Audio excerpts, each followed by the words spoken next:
अस्सलामुअलैकुम बिस्मिल्लाहिर्रहमानिर्रहीम। अल्लाह नरमी करने वाले, मेहरबानी करने वाले की शनाख्त या पहचान के साथ। दोस्तों, जैसा कि आप लोगों को पता ही है कि हमारे जो लेक्चर्स चल रहे हैं वो हिमारी पर चल रहे हैं, जिसका तर्जुमा हमारे प्यारे मुतरजमीन गधा करते हैं।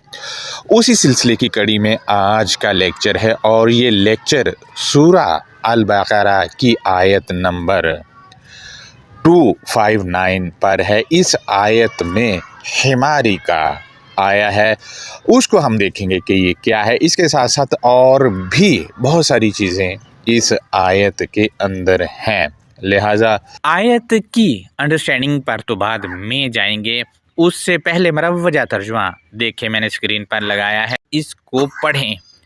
अगर कुछ पल्ले पड़ रहा है तो ठीक है, अगर नहीं कुछ समझ आ रहा तो ऐसे तर्जुमे का करना ही क्या है जो समझ ही नहीं आ रहा है। क्या करें फिर इसका, वो उसका हल मुझे कमेंट में आप बताएं। तर्जुमा पर अगर मैं बात करना चाहूँ तो तर्जुमा कुछ यूँ है कि या उस ब्रैकेट में लिखा है शख्स की तरह जो एक बस्ती पर से गुजरा इस हाल में कि वो अपनी छतों पर गिरी हुई थी। उसने कहा इसकी मौत के बाद अल्लाह कैसे उसको ज़िंदा करेगा। दोस्तों, इस तर्जुमा के मुताबिक गुज़रने वाला जो भी है वो एक बस्ती पर से गुज़र रहा है। मेरा सवाल ये है कि बस्ती पर से गुज़रने वाला आदमी क्या हवाई जहाज़ पर था या इस आदमी के अपने पंख थे जिनकी मदद से उड़कर वो बस्ती के ऊपर से गुज़र रहा था, जबकि बस्ती के ऊपर से नहीं बस्ती में से गुज़रा जाता है। लिहाजा बस्ती पर से तब गुज़रा जाएगा जब आदमी जहाज़ पर हो या हवा में उड़ रहा हो। अगर आप कहीं जाते हैं किसी बस्ती में या शहर में तो आप शहर में से जाते हैं, ना कि शहर के ऊपर से जाते हैं। शहर के ऊपर से सिर्फ उड़कर ही जाया जा सकता है। लिहाजा अब आप खुद सोचें कि करियातिन यहाँ पर क्या चीज़ है। पॉइंट नंबर 2 यहाँ पर जो समझ आ रहा है वो कुछ यूँ है कि ये बात काबिल गौर है कि बस्ती छतों पर गिरी हुई है इस तर्जुमा के मुताबिक, जबकि आम तौर पर देखें तो बस्ती के लोगों पर छतें गिरती हैं, ना कि बस्ती छतों पर गिरती है। चले अगर हम सब दोस्त 1 मिनट के लिए ये मान भी लेते हैं कि बस्ती छतों पर गिरी, तो तब भी ये सवाल सामने आता है कि क्या बस्ती आसमान से या फ़ज़ा से छतों पर आकर गिरी। ज़ाहिर है कोई चीज़ आकर गिरेगी, ऊपर से ही आकर गिरेगी, ना कि नीचे से ऊपर जाएगी। तो ये तो इस तर्जुमा को पढ़कर लग रहा है कि बस्ती फ़ज़ा में अटकी हुई थी कहीं, वो आकर बस्ती जो है छतों पर आकर गिरी। लिहाजा पॉइंट नंबर 3 है, इस तर्जुमा के मुताबिक बस्ती को ज़िंदा करेगा जबकि ज़िंदा लोगों को किया जाना चाहिए, क्योंकि बस्ती में रेत, बजरी, पत्थर, सूखी लकड़ी, ये तो सारी बेजान चीज़ें, इनको ज़िंदा क्यों करेगा। आप खुद सोचें कि इनका ज़िंदा करके क्या करेगा। अगर इंसान ज़िंदा हो जाए तो चलो वो मुआशरे को सुधारेंगे या कुछ और काम करेंगे। पॉइंट नंबर 4 को देखते हैं तो दोस्तों, आयत में युही और मौती ये दोनों एक दूसरे की ज़िद में आए हुए हैं और ज़िद की सूरत में मानी अगर इनके बनाए जाएं तो इनमें मौती के मानी तबाही या बर्बादी, इसके तीसरे मानी है नुकसान, इसके चौथे मानी है बदहाली, इसके 5वें मानी है तबाह हाली। और अगर हम इसकी ज़िद में देखें तो युही आया है, इसके मानी जो बनते हैं वो हैं खुशहाली, इसके दूसरे मानी तरक्की के हैं और लफ्ज़ मर्रा भी आयत में मौजूद है, इसके मानी प्रोग्रेस के हैं और अरूसी भी मौजूद है, इसके मानी मरकज़ी कानून के हैं और कारियातिन के मानी ज़िंदगी गुजारने की ज़रूरत के हैं, ना कि बस्ती जो जहाँ लोग एक साथ रहते हैं वो इसका मतलब है। लिहाजा मज़ीद हम देखते हैं तो खावियातुन के मानी सेटलमेंट, इसके मानी तस्फिया, और हम देखते हैं तो इसके मानी समझौते के भी हैं, और इसके मानी जो हैं वो खाली या उजाड़ के भी होते हैं। मज़ीद तर्जुमा को देखते हैं तो मुतरजमीन लिखते हैं कि तो अल्लाह ने इसे 100 साल ब्रैकेट में लिखा है तक मौत दे दी, फिर इसने इसे ज़िंदा किया। दोस्तों, आयत में कोई ऐसा लफ्ज़ नहीं जिसके मानी 100 साल किए जाएं।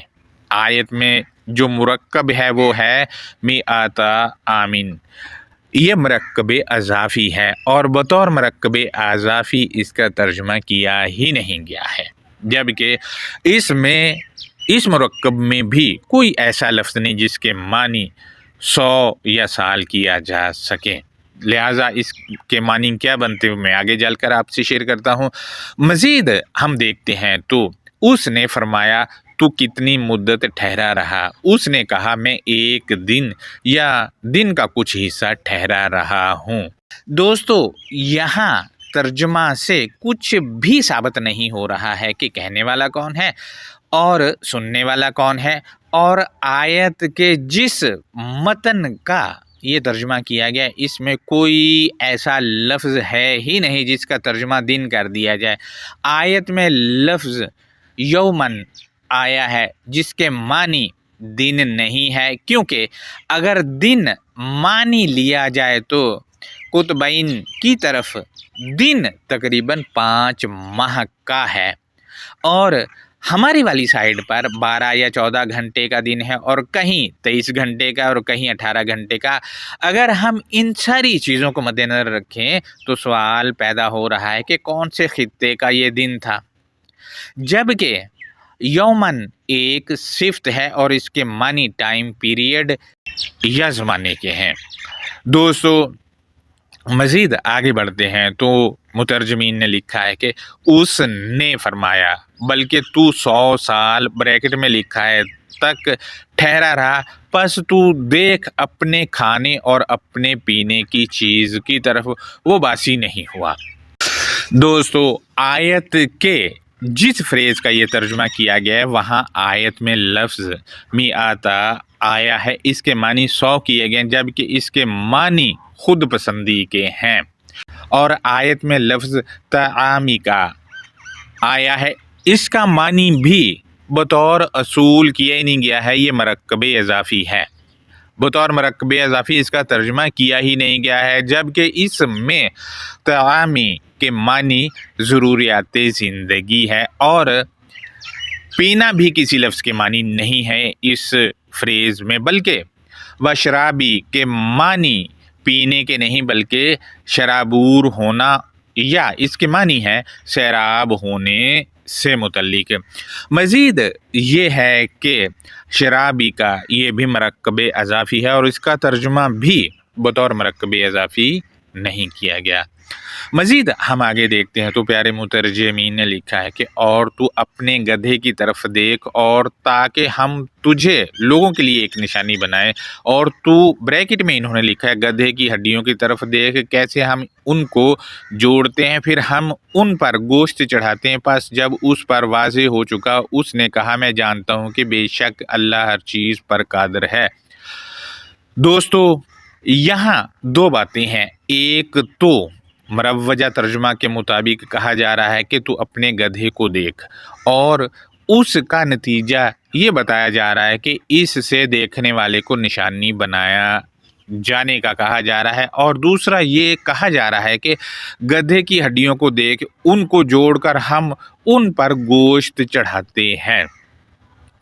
यहाँ जो कहा जा रहा है गधे को देख और उसकी हड्डियों को देख, दोस्तों गधे की हड्डियाँ नज़र ही नहीं आती हैं, देख भला कैसे सकता है आदमी। और रही बात ये कि हड्डियों पर गोश्त चढ़ाते हैं, तो गोश्त तो हर जानवर हो या कोई परिंदा हो उसकी हड्डियों पर भी चढ़ा हुआ होता है, इसमें वो कौन सी अनोखी बात है जो नहीं होनी चाहिए। जबकि आयत के इस हिस्से में कोई ऐसा लफ्ज़ नहीं जिसके मानी हड्डियाँ किया जाए, और ना कोई ऐसा लफ्ज़ है जिसके मानी गोश्त किया जाए, बल्कि आयत के मतन में लफ्ज़ लहमन आया है जो कि एक सिफ्त है और इसके मानी वेल्डिंग के हैं। उर्दू में इसको कहा जाएगा टांका लगाना, और टांका लगा के चीज़ों को जोड़ा जाता है। और आयत में लफ्ज़ अल-इज़ामी के मानी और आयत में लफ्ज़ अल-इज़ामी के मानी हड्डियों के नहीं बल्कि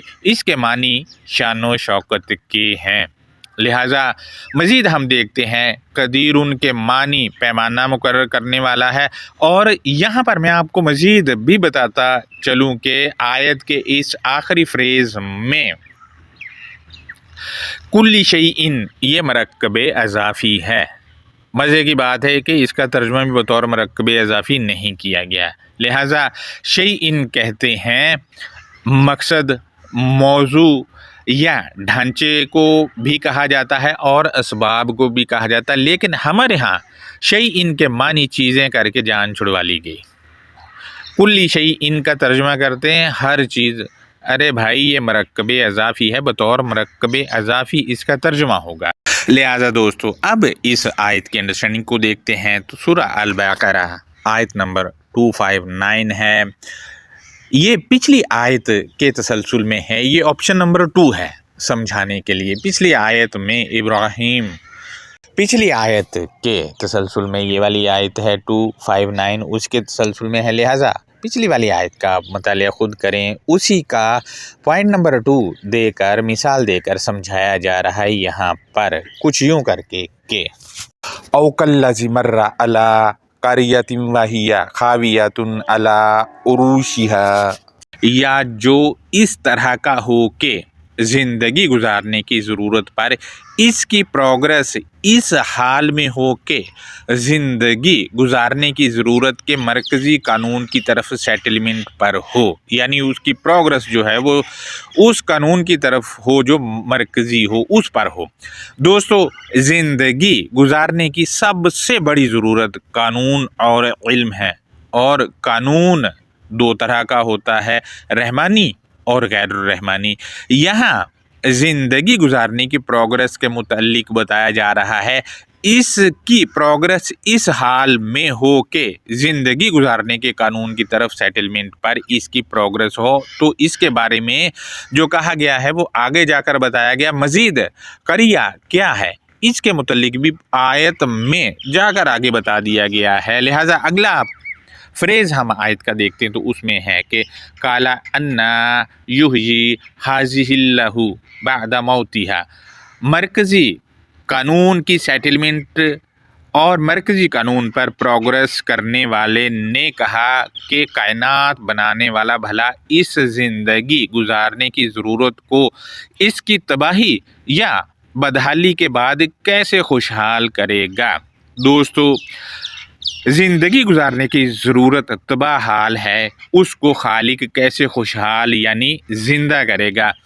इस सवाल का जवाब कुछ यूँ करके आयत के अगले फ्रेज़ में दिया गया है कि फ़अमातहुल्लाहु मिआता आमिन सुम्मा बाअसा, पस कायनात बनाने वाले ने इस फ़र्द की खुद पसंदी के आम होने को मज़ीद तबाह बर्बाद किया, फिर इसके बाद बतदरीज कायनात बनाने वाले ने इस आदमी को मुकर्रर या एक्टिव किया।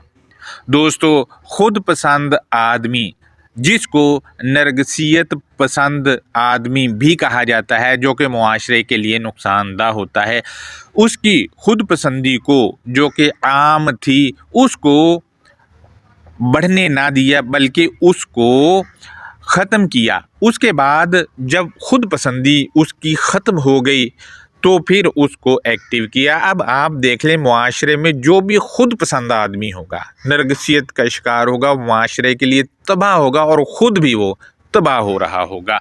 लिहाजा उसकी खुद पसंदी यानी नरगसियत पसंदी को ख़त्म किया और उसके बाद उसको एक्टिव किया। जब नरगसियत पसंदी या खुद पसंदी ख़त्म हो जाती तो बंदा नॉर्मल हो जाता है और फिर वो ठीक तरफ चला जाता है। लिहाजा मज़ीद हम देखते हैं कि कायनात बनाने वाले ने क्या पूछा, उससे वो बताया गया आयत के अगले हिस्से में ये कहकर काला कम लाबिस्त, कायनात बनाने वाले ने पूछा, तू कितना ठहरा रहा या तू कितना क़याम किए रहा। जब ये पूछा तो उसने क्या जवाब दिया, वो आयत के अगले फ्रेज़ में ये कहकर बताया गया है कि काला लबिस्तु यौमन औ बअद यौम। खुद पसंदी को तबाह करके खुशहाली दिए हुए शख्स ने जवाब दिया, मैं एक टाइम पीरियड तक या कुछ टाइम पीरियड तक उस खुद पसंदी में रुका रहा। यानी जो खुद पसंदी या नरगिसियत पसंदी थी, एक टाइम पीरियड तक वो उसमें ही रहा, अपनी खुद पसंदी या अपनी जो नरगिसियत पसंदी थी उसी में रुका रहा और उसी ने उसको तबाह किया था। लिहाजा दोस्तों, जब खुद पसंदी तबाह होगी तो खुशहाल हो गया। मज़ीद हम देखते हैं फिर कायनात बनाने वाले ने क्या पूछा, वो बताया गया है, काला बल्ला बिस्ता मिआता आमीन। कायनात बनाने वाले ने जवाब दिया, बल्कि तू खुद पसंदी के आम तक तबाही व बर्बादी में रहा। अब देखिए यहाँ पर बता दिया गया कि खुद पसंदी जब तक तेरे अंदर थी तू तबाही व बर्बादी में रहा। मज़ीद हम देखते हैं जब तक खुद पसंद होता है आदमी उस वक्त तक तबाह हाल व बर्बाद ही रहता है और वो मुर्दे वाली कैफियत में होता है, यानी मुर्दा ही होता है एक तरह का। मज़ीद हम देखते हैं जो आयत के अगले फ्रेज़ में बताया गया वो ये है कि फ़ानजुर इला तआमी का व शराबी का लम यतसन्ना। पस वक्त गुज़रने के साथ साथ तू अपनी खुद की ज़रूरियात ज़िंदगी और अपनी खुद की सैराबी की तरफ जायज़ा ले, उसको हरगज़ भी ज़वाल या वो ख़राब नहीं। यानी जब मरकज़ी कानून की तरफ प्रोग्रेस करना शुरू किया, उस कानून को अपनाना शुरू किया तो वो ज़वाल पज़ीर, वो कवानीन ज़वाल पज़ीर ना थे। मज़ीद हम देखते हैं तो कवानीन ज़वाल पज़ीर नहीं होते, बल्कि जब किसी कानून पर अपने अकायद और अपने जो तारीख़ है वो चढ़ा दी जाती है तो वो फिर जाके रिज़ल्ट सही नहीं आता। यानी आयत तो अपनी जगह कायम है, लेकिन जब अपने अकायद घुसेड़े हैं तो वो अकायद ने जो कानून है उसको नुकसान पहुंचाया। मज़ीद आप देख लें जितने भी ये हमारे बड़े बड़े मजहबी पेशवा हैं सारे नरगिसियत पसंदी का शिकार हैं, खुद पसंद हैं। वो कहते हैं हम ही हैं, हमारे सिवा है ही नहीं कोई। मज़ीद हम देखते हैं मज़ीद किस चीज़ का जायज़ा लेने का कहा जा रहा है वो भी बताया गया है, ये कह कर के वंजुर इला हिमारी का, और तू अपने खुद के अंदाज़े या टामक टोई की तरफ भी देख। यानी जो टामक टोई मारी है या अंदाज़े लगाए हैं उसकी तरफ भी तू नज़र दौड़ा कि कहाँ पर क्या गलती हो रही। मसलन अगर मैं कुछ अंदाज़े या टामक टोई मारता हूँ, अगर मुझे कोई बताता है तो मुझे उस पर नज़रसानी करनी चाहिए। ऐसा नहीं हो कि पत्थर बन जाऊँ कि नहीं जी नहीं मैं ही ठीक हूँ। लिहाजा जो कानून था वो ज़वाल पज़ीर नहीं है, बल्कि टामक टोइयाँ और जो अंदाज़े थे आपके अपने वो ज़वाल पज़ीर हैं। दोस्तों, अंदाज़े या टामक टोइयाँ जिनकी वजह से बर्बादी इंसान को मिलती है, उस बर्बादी का अगर बंदा ढंग से जायज़ा ले तो उसमें सीखने के लिए बहुत ज़्यादा चीज़ें मिलती हैं और जो सीखने को मिलती हैं वो उसका रिज़ल्ट होता है और जब उस रिज़ल्ट को अप्लाई किया जाता है तो फिर वो दोबारा वो वाली चीज़ सामने नहीं आती, फिर वो कामयाबी की सीढ़ी चढ़ रहा होता है आदमी। मज़ीद हम देखते हैं जब अंदाज़ा लगाकर हल निकाला जाता है तो फिर क्या होता है, उसका रिज़ल्ट क्या होता है और लोग क्या कहते हैं, लोगों के लिए उसको बनाया क्या जाता है वो बताया गया आयत के अगले फ्रेज़ में ये कह कर के वलिनजअलका आयतल लिन्नासी वंजुर इलल इज़ामी कैफ़ नुनशिज़ुहा। मज़ीद ये कि हम आपको उनसियत या लगाव रखने वालों के लिए एक दलील बनाते हैं और तू अपनी शान शौकत की तरफ भी देख, हमने कैसे उसको बुलंद किया। अब आप देखें कि जो लगाव रखने वाले हैं या उनसियत वाले हैं उनके लिए इसको दलील बनाया जा रहा है। दलील क्यों बनाया जा रहा है ये तो आगे जाके बताया गया है। फ़िलहाल ये है कि उसने नरगिसियत पसंदी या ख़ुद पसंदी को छोड़ा, वो खुशहाली में आ गया। मज़ीद शान शौकत کے متعلق بھی کہا جا رہا ہے کہ اپنی شان و شوکت کی طرف بھی دیکھ، ہم نے کیسے اس کو بلند کیا، تو یہ کیسے بلند ہوئی وہ بھی آیت میں آگے جا کے بتایا گیا ہے۔ فی الحال آیت کے اگلے فریز میں یہ ہے کہ ثم نکسوها لحما، اس کے بعد ہم اس شان و شوکت کو ٹانکا بھی کیے ہوئے ہیں اور اس کو ڈھانپا بھی ہے، یعنی اس شان و شوکت کو جو ہے وہ جوڑے ہوئے ہیں، اکٹھا کیے ہوئے ہیں، اور اس کو خالق کائنات نے ڈھانپ بھی رکھا ہے، اس کو بکھرنے نہیں دے رہا۔ کیوں نہیں بکھرنے دے رہا؟ وہ آیت کے اگلے حصوں میں ان سب باتوں کا جواب دیا گیا ہے، یہ کہہ کر کے فلما تبین لہو، پھر اس کے بعد بتدریج اللہ نے اس ضرورت زندگی کے اوپر سے گزرنے والے کے لیے اللہ نے وضاحت کی۔ اب دیکھیں اللہ نے جو وضاحت کی ہے وہی ضرورت زندگی ہے، اور اللہ نے جو وضاحت کی ہے وہ یہ ہے کہ کذالک یبین اللہ لکم الآیات، اللہ جو ہے وہ وضاحت کرتا ہے آیاتوں کی، اور آیات ہی زندگی گزارنے کی ضرورت ہے، کیونکہ وہاں سے علم ملتا ہے، اور علم سے یعنی جانکاری سے بڑی زندگی گزارنے کی ضرورت کچھ نہیں ہے۔ اور یہ جو ہے بتدریج اللہ نے اس ضرورت زندگی کے اوپر سے گزرنے والا، اب ضرورت زندگی ہم روز اپنے نفس کو جب ہم الکتاب المبین کا جائزہ لے رہے ہوتے تو ان کو جو کہ آیات میں ہماری زندگی کی ضرورت ہے اس پر سے گزر رہے ہوتے ہیں، اور وہاں سے ہمیں زندگی گزارنے کی ضرورت بطور علم ملتی ہے، اور اللہ اس کی خود وضاحت دے رہا ہوتا ہے۔ مزید میں دوبارہ سے اس کو ریپیٹ کر دوں تو کچھ یوں ہے، فلما تبین لہو، پھر اس کے بعد بتدریج اللہ نے اس ضرورت زندگی کے اوپر سے گزرنے والے کے لیے اللہ نے وضاحت کی۔ مزید ہم دیکھتے ہیں جب اللہ نے وضاحت کر دی تو پھر کیا ہوا، وہ آیت کے آخری فریز میں بتایا گیا ہے، یہ کہہ کر کہ کالا عالم ان اللہ علی کل شیء قدیر، تو اس نے کہا کہ میں خوب جانتا ہوں کہ حقیقتاً کائنات بنانے والا موضوع یا اسباب یا ڈھانچے یا مقصد کا ہر پیمانہ مقرر کرنے والا ہے۔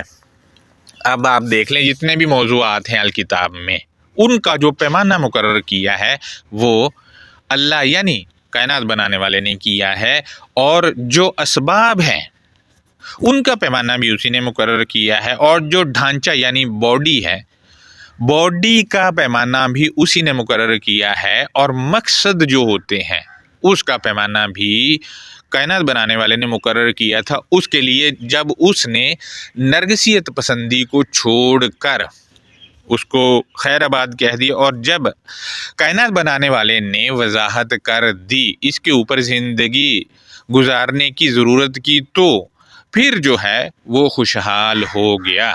جب تک خود پسندی میں تھا وہ یوں سمجھو کہ تباہ حال یا مردہ ہی تھا۔ دوستو یہ اس آیت کی انڈرسٹینڈنگ تھی، اس میں قریہ کوئی بستی وستی نہیں ہے بلکہ زندگی گزارنے کی ضرورت ہے، اس پر سے ہم روز گزرتے ہیں، جب آیتوں سے گزر رہے ہوتے ہیں تو اسی سے گزر رہے ہوتے ہیں، اور ہماری جو ہے یہ اندازے جو ہوتے ہیں اور اندازے لگانے والے جو ہوتے ہیں وہ جو ہوتے ہیں وہ تباہ و برباد ہی ہوتے ہیں، اور ہمارے ارد گرد اگر ہم دیکھیں تو اندازے لگانے والے جو ہیں وہ آپ دیکھیں گے کہ وہ دوسروں کی وہ سفیر ہیں، یا جو ترجمانی ان کی کر رہے ہیں وہ ان کے بوجھ اٹھائے ہوئے ہیں، لہذا ہماری جو ہے وہ اندازہ لگانا یا ٹامنگ ٹوئی مارنا کے متعلق ہوتا ہے۔